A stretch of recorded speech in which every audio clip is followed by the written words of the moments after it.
Okay, I'd like to thank you for coming today and welcome to the interview. Oh. First of all, the main reason we're here is to kind of find out about your new videos that you have out, including Lakota and Beat of Black Wings, also with Dancing Clown. You felt compelled to make these videos, and if you did, were the ideas you had at the time at the same time the songs were written, or did they come later?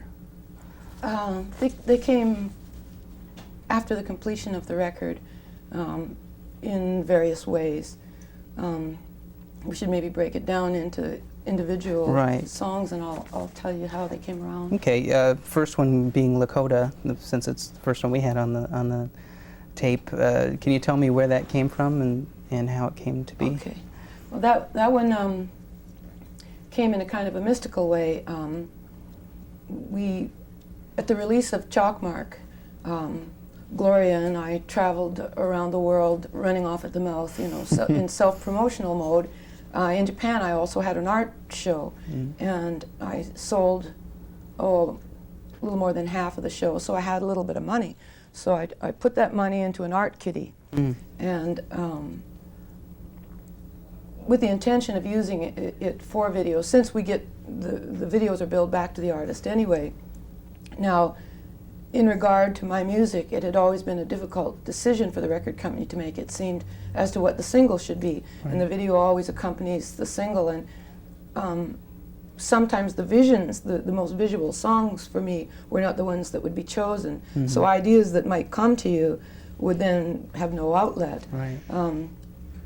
Anyway, completing this journey around the world in self-promotional mode, I came back to Los Angeles, and the entry into the country was difficult. We had a mean kind of redneck customs official, and it was the only country in the world where you suddenly had to have coins to get your shopping cart. You know, we had hit the commercial world.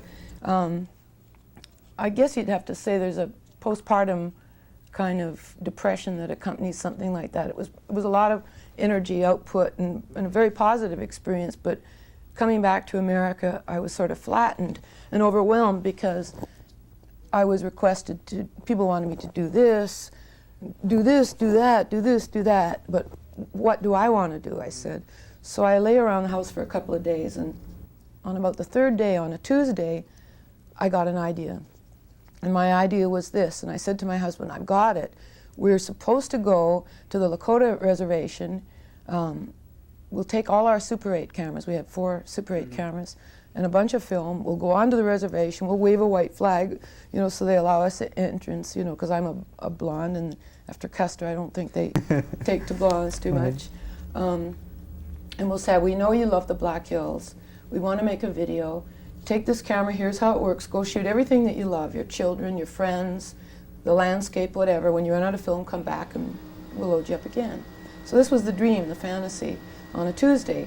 The following Monday, I was talking on the phone to Gloria Boyce, and while we were talking, she said, "Oh, Joni, the call is coming in from the chief of the Lakota Sioux."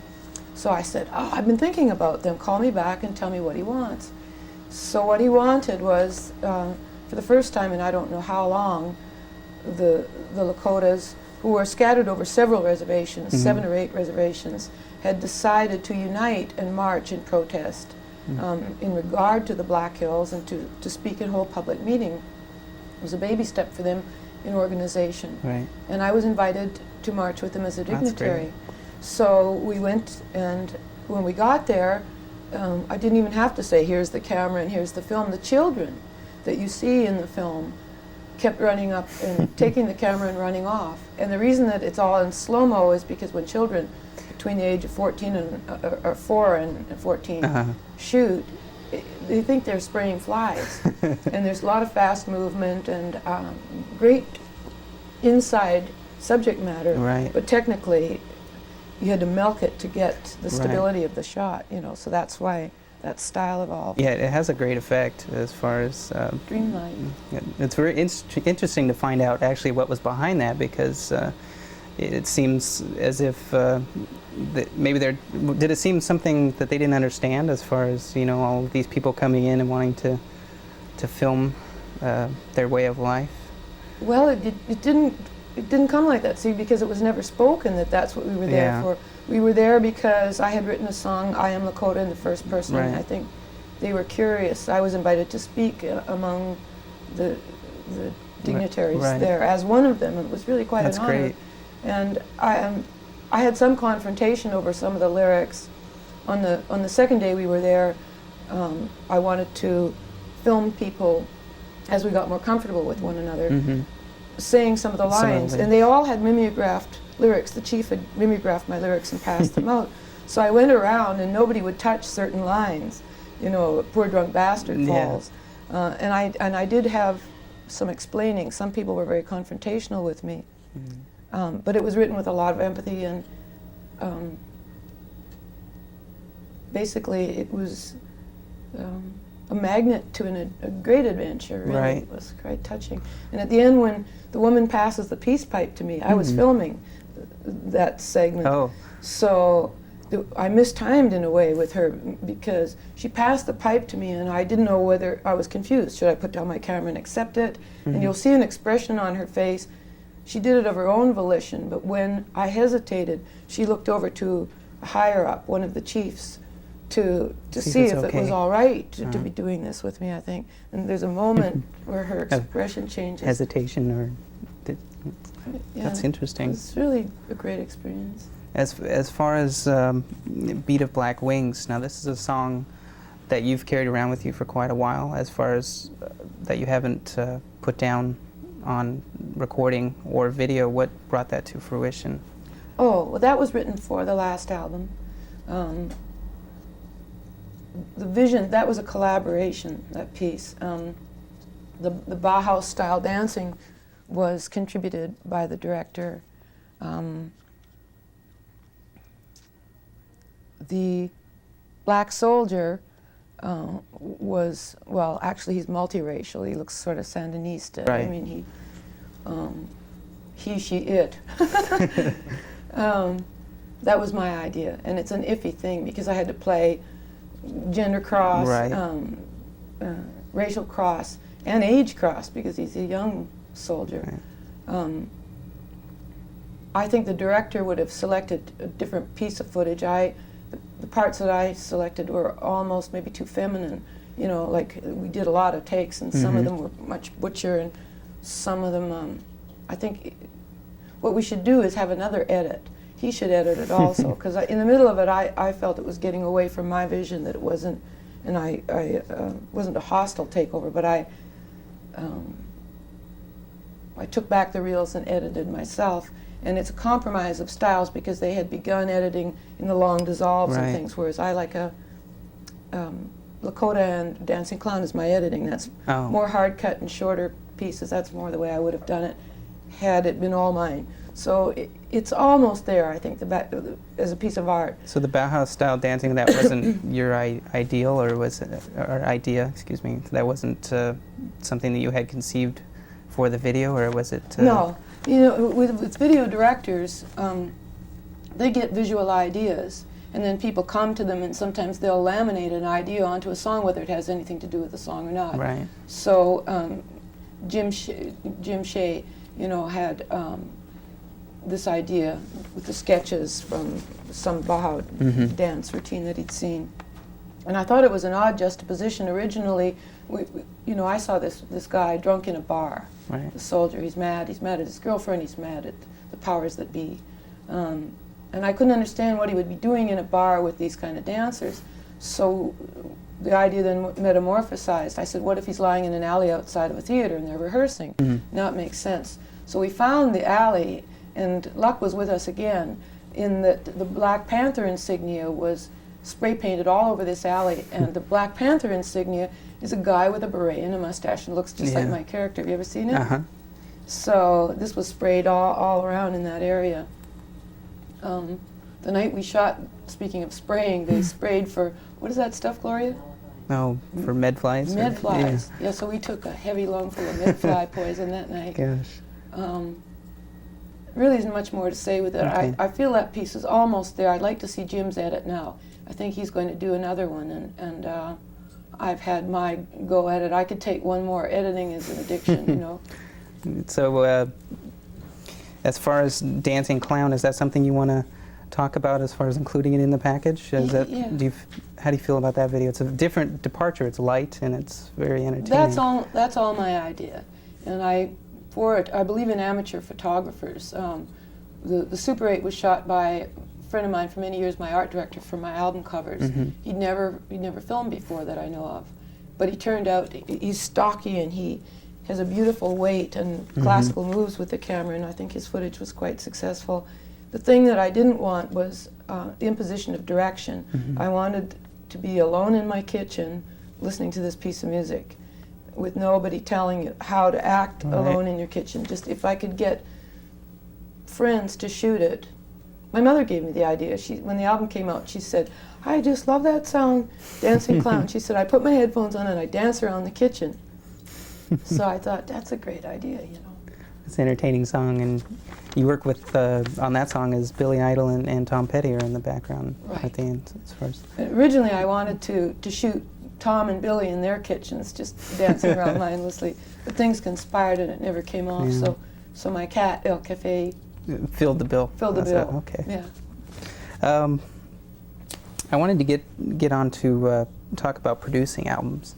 The majority of your albums are self-produced, and until the latter, other than your first album and then your latter albums, you've worked with your husband Larry Klein, and I believe on one you had Thomas Dolby help you in producing. Well, no, he wasn't. That all comes down to internal politics. Thomas was hired. We were moving into synthesizers. Studios are very expensive. If you don't know what you're doing on them yet, you're slow setting up your sounds. And with the clock ticking, that's a very bad situation economically. A technical advisor, in effect? Or? So Thomas was hired to set us up colors quickly. Then management got involved, and he ended up with a production credit. But in fact, he was a player and a colorist. Mike Shipley, who's a wonderful engineer, also gets production credit. I'm not sure where production and great engineering begin and end. I see. My husband also gets production credit. He helped in the tweaking of sounds, and he has 2 songs on that album which he pretty much did produce himself. He developed his tracks up to a certain point, and then the choral work, and half of it is his production and half of it is mine, so those are true collaborations. But aside from those 2 songs, I've never liked the word producer. It's like an interior decorator. It is in the final wash my music, and every note that's selected, no matter who plays it, is arranged by me, moved around, and it's very like painting, but sometimes other people are holding the brush, but you can take those strokes that they made and you can move them. So I was just basically wondering if there was any conflict with working with other people producing, but since it's essentially your product, there really isn't too much conflict. I've had my reign too long, you know. Like, yeah. Well, I think you have a good control over your product. Yeah. I think it shows. Thank you. Here's a kind of an off-the-wall question. Do you ever feel a void in creativity? Is there ever a time you feel a void? And if so, how do you deal with it? No, I never feel a void, but I work in many fields of expression, so when one tires out, which is inevitable, it's like crop rotation, you move to another. So if I'm bored with my music, if I feel that what's coming out is repetitive or I've done it before, I'll go back to painting, and give that a rest. And the resting of the soil in the different areas keeps them all fertile. Okay. As far as the way the public views you and the way you see yourself, is that pretty much close the same, or is it does it differ quite a bit? The public is a lot of people. Breaks down into individuals. One person would hear a song of mine and think it was too sad. Someone else would hear the same song and think it was uplifting. I've tried to avoid image traps, to be myself as much as possible in the course of my career, even if it meant belly up and revealing some rather unpopular things about my own psyche, to keep my humanness, therefore to keep my ability to walk around so I would never get too star-trapped. Right. You know, and people are pretty good with me because of that. I think they let me be a human being. You have a pretty close following as far as your true fans. I mean, they're pretty supportive in whatever avenue you take. I've got my loyalies, I think. Yeah. And then, you know, there's my generation, like all generations, stops listening to music and waxes sentimental at a certain point. Oh, they don't make it like they used to in the old days. So those people, I have fans like that who have my records say up to Court and Spark, and then it ends there. Those are the people that say, oh, you define a certain era. I say, oh, really? You know, what a limiting idea. So there are some people that say I belong to the 60s, when in fact I came in late in the 60s and worked through covered the 70s. I still feel like, I don't feel like I belong to any era. I'm not nostalgic for the 60s. I don't think my life lies behind me, you know, like I'm still, I still see territory too. Okay.